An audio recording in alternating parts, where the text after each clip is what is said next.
Bonsoir, je me présente, Pierre Courgeot-Radet, docteur d'État en sciences de la Terre.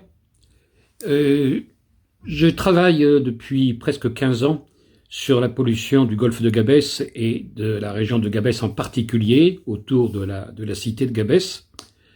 D'une part, dans le cadre de la thèse de Radouane Enzéri, dont j'ai été le directeur, et actuellement, depuis donc plusieurs années, même à la retraite, je continue à publier et à travailler sur ces problèmes de pollution.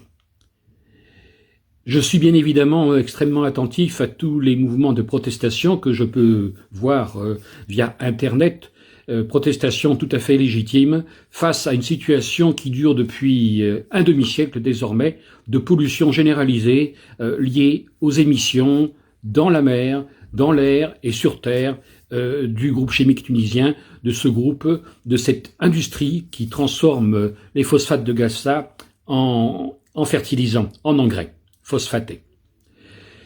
Je vois au cours de ces manifestations de nombreux jeunes, et ça c'est très réconfortant parce que effectivement, cela veut dire que tout le monde, et en particulier les jeunes, sont intéressés par leur lieu de vie qui est saccagé depuis un demi-siècle par une industrie qui ne prend aucune responsabilité et aucune précaution vis-à-vis de ses émissions dans l'air, sur terre ou sur la mer.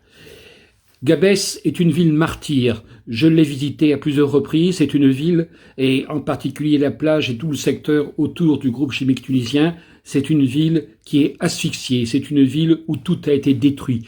Lorsqu'on étudie cette ville, il y a 3000 ans, lorsqu'elle a été fondée et qui a été appelée les portes du paradis au Moyen-Âge, on ne peut être que catastrophé de voir cette situation de péril en tout domaine. L'oasis maritime, la seule oasis maritime de Méditerranée, voire du monde, est moribonde. Les palmiers sont détruits, etc.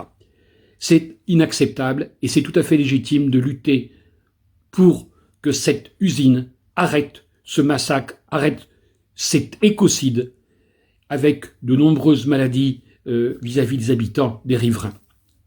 L'avenir sera meilleur, Inch'Allah.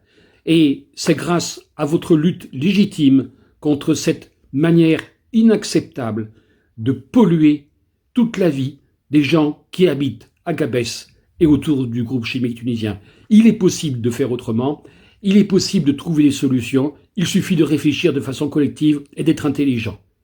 Je vous remercie et certainement à très bientôt.